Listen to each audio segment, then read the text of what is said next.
¿Qué pasaría si no se tuvieran que delegar tareas repetitivas de transporte a una persona dentro de una bodega, en un hogar o en comercios?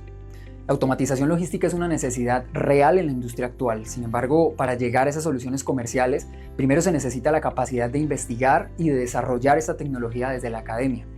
Hola, mi nombre es Davinson Gómez, estudiante de noveno semestre de Ingeniería Mecatrónica, y les presento mi proyecto de grado: diseño y construcción de un robot autónomo para el transporte de objetos dentro de entornos controlados.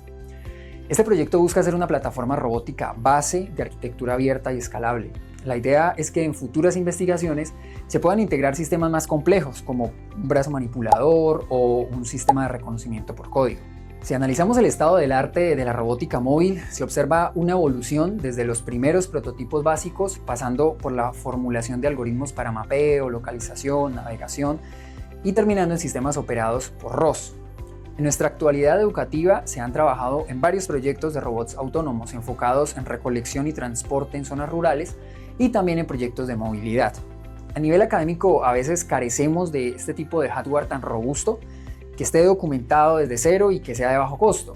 Por lo tanto, este proyecto se fundamenta en el uso de métodos sencillos y de bajo costo, como la cinemática de tracción diferencial, por ejemplo, la cual nos permite un radio de giro igual a cero, que es muy bueno para zonas estrechas y que no requiere de tantos componentes para funcionar. Esto, mezclado con algoritmos de localización y de mapeo simultáneo, nos permite simplificar la alta complejidad matemática de la navegación autónoma y poder procesarla en una arquitectura de control segmentada. Teniendo en cuenta lo que mencioné anteriormente, el objetivo principal del proyecto es desarrollar un prototipo de robot móvil autónomo con un sistema de navegación y planificación de trayectorias para entornos controlados.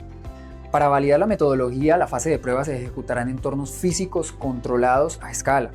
La idea de estos escenarios es que simulen las restricciones geométricas de una zona de operación normal.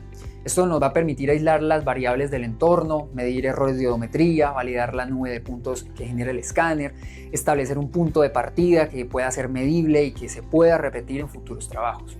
Para cumplir con estos objetivos y corregir los errores del prototipo inicial de seminario profesional, reestructuré el plan de trabajo bajo una metodología de diseño mecatrónico concurrente. Esto me permite avanzar en paralelo, dividiendo el proyecto en 4 fases. Primero, el diseño estructural y cálculo cinemático. Segundo, la etapa de potencia y la electrónica de bajo nivel. Tercero, la integración de sensores y microcontroladores. Y cuarto, el control de alto nivel que ejecuta el software ROS2 y el procesador central. Iniciando con el diseño estructural, descarté la placa base de acrílico plana que había propuesto en la etapa de seminario profesional. En pantalla pueden observar el diagrama de cuerpo libre del nuevo robot, donde consideré que el peso del vehículo no superara los 4 kilogramos, más la carga útil que va a transportar, que es de 2 kilogramos. Así determino la distribución de pesos para ubicar el centro de gravedad lo más bajo posible y poder garantizar que el vehículo se estabilice.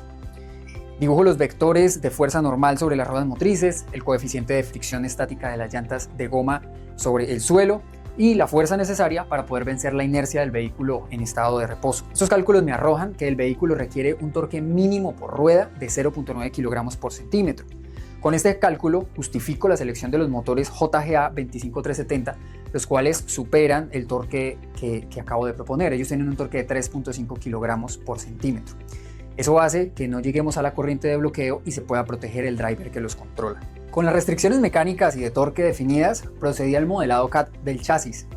En el diseño final opté por separar los componentes de potencia de los componentes de control para que no hubieran interferencias electromagnéticas. En cuanto a la topología estructural, cumple 3 funciones básicas. Primero, actuar como un escudo protector contra impactos en entornos de una bodega, de un hogar. Segundo, proporcionar un aislamiento básico contra el polvo para que los componentes de electrónica no se dañen. Y tercero, ayudar a que internamente haya una disipación térmica para los reguladores y los módulos de potencia. En la integración del hardware, el cambio más importante fue eliminar la dependencia de un computador, de un PC externo para el procesamiento. Para lograr un robot 100% autónomo, seleccioné una Raspberry Pi 5 como el computador central. ¿Por qué seleccioné esta placa y no otro microcontrolador? Los microcontroladores tradicionales como el Arduino o incluso la Raspberry Pi 4 son buenos para tareas en tiempo real, pero no tienen muy buena arquitectura en el sistema operativo. La memoria RAM es limitada y los hilos de procesamiento que se necesitan para ejecutar de forma nativa el ecosistema de ROS, más los cálculos de algoritmos de SLAM, también son muy limitados. La Raspberry Pi 5 tiene un procesador Cortex A76 que da un rendimiento prácticamente de un PC industrial, pues es capaz de procesar la nube de puntos del LiDAR sin ninguna latencia. Para alimentar este sistema se requirió una topología de potencia específica, utilizando un banco de baterías 21700 con un módulo BMS para darles estabilidad. Se diseñaron dos canales de regulación segmentados, un canal de 6 voltios exclusivo para la fuerza motriz en los motores, valga la redundancia, y un canal de 5 voltios de alta corriente dedicado a suplir los picos de consumo de la Raspberry Pi 5. Así se logró aislar el ruido eléctrico de la etapa de fuerza motriz al de la etapa de control. Para no sobrecargar el sistema operativo de la Raspberry con tareas de tiempo real, se añadió un microcontrolador SP32 para todo el control de bajo nivel. Estos dos controladores entonces funcionan con una arquitectura maestro-esclavo que pues es estándar en la robótica. La SP32 se encarga de recibir las velocidades objetivo desde la Raspberry Pi y transformarlas en señales PWM que envía al driver de los motores. Simultáneamente, la SP32 lee los pulsos de los encoders de cuadratura, calcula la odometría del chasis diferencial, que luego es enviada de regreso al computador central. En cuanto a los sensores, se incluye una unidad de medición inercial MPU 6050 que se conecta a la SP32 vía I2C para corregir el margen de error que genere la odometría en tiempo real. Y el sensor más importante de todo el proyecto, que es el LiDAR, el RP LiDAR A1, se conecta también a la SP32. Esto se hace para que los datos masivos que se captan no interfieran con el control de estabilidad de los motores. Entrando en la fase del software que ejecuta la Raspberry Pi 5, lo primero a desarrollar es el mapeo del entorno.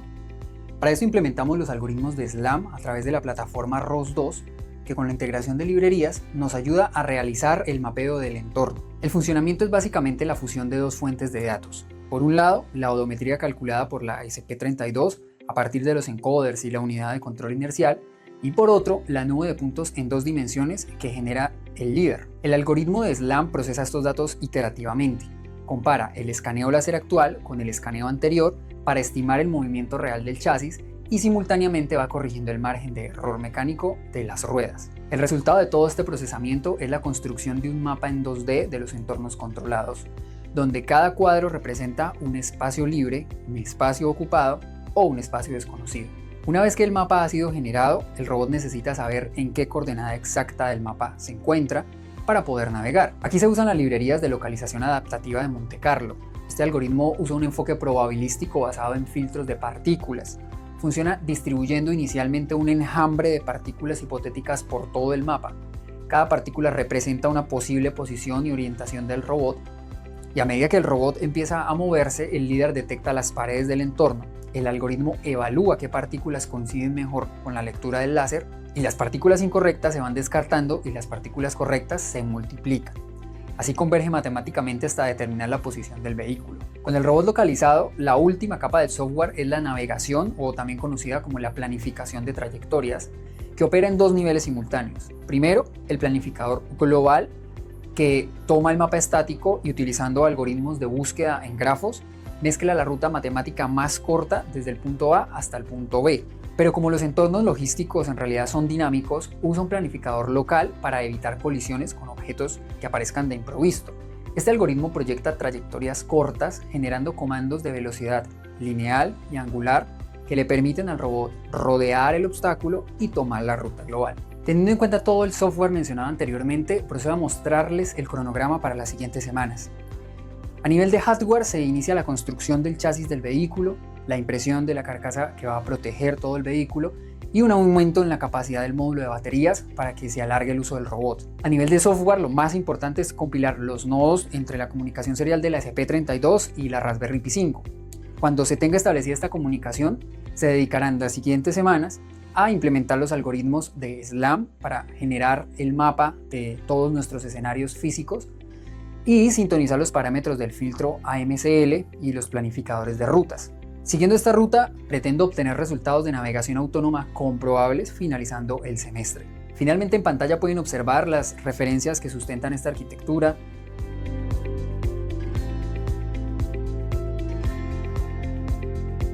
Muchas gracias.